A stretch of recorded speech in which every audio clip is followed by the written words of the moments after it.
हई जाड़ा में रड़ू हवा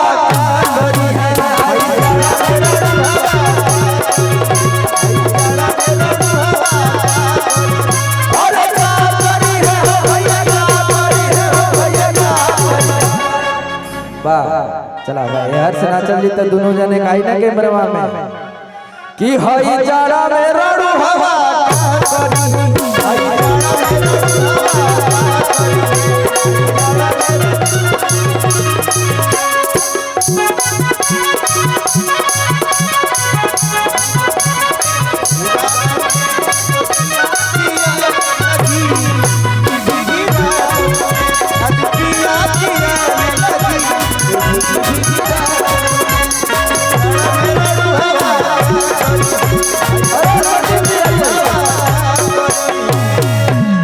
और देखिए कार्यवाहक आपके और भी हैं कोषाध्यक्ष संदीप राज उर्फ राज जी। मैं चाहूंगा कि आप भी मंच पे आइए संदीप राज जी। उपाध्यक्ष बिट्टू उपाध्यक्ष जी। अरे की बुढ़ावा तेल बना ली है पतोहियन के गरियाई अब भैया भौजी सुत जाई है संघा में ओढ़ जाई चला कि बुढ़ावा तेल बना ली है पतोहियन के गरियाई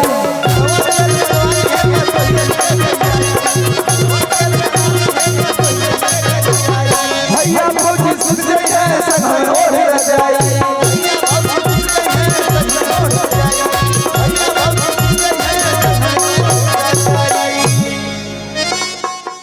कि जेकर नहीं हर में हरिया ए अर्जुन भैया उतना माला है हो जेकर नहीं हर में हरिया उतना माला फेरी है तो हई जाड़ा में रड़ू हवा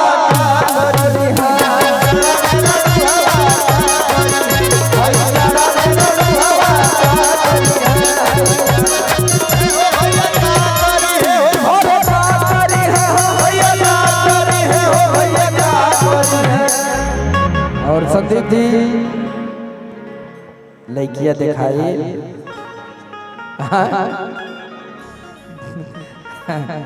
चला जल्दी कराने तो तू भी कोनो पद दिया जाए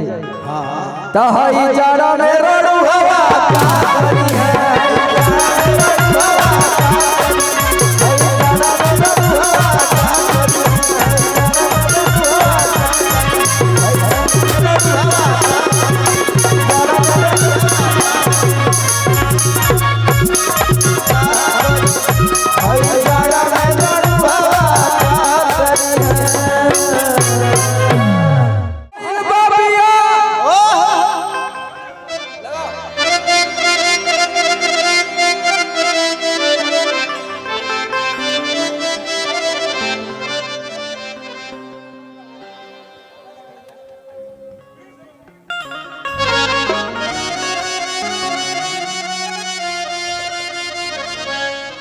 और कीजे कर भाई बाबिया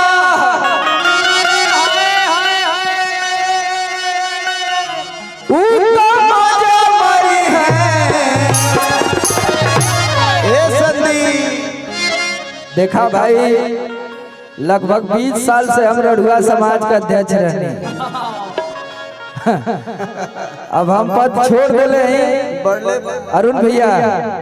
ऐसे कि रवो का जोड़ा लाग गइल बा नया अध्यक्ष यहाँ बगल में हुआ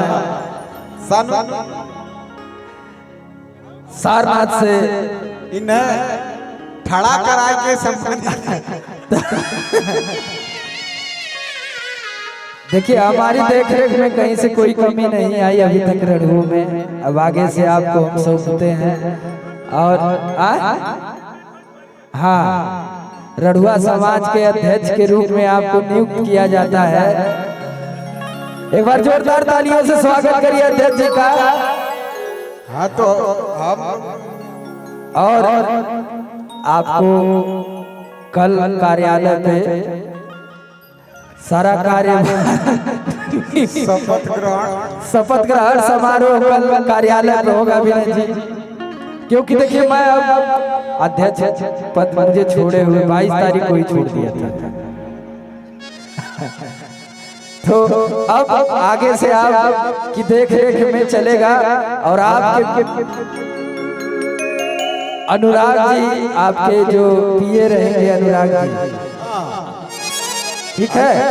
बढ़िया देखिए आपके सेवा में रहेंगे अनुराग जी। और कीजे कर भइल बाबिया हेलो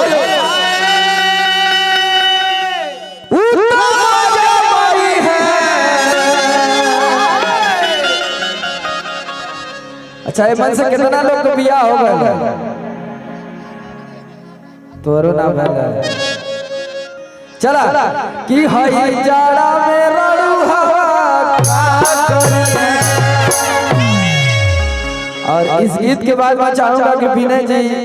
हाँ की प्रस्तुति हो, कहें कि काफी कलाकार लोग आए हुए हैं, खुशी कक्कर जी, निशा उपाध्याय जी, ऐरान स्टार शिवम यादव जी, रंजीत यादव जी, तमाम कलाकार हैं। चलिए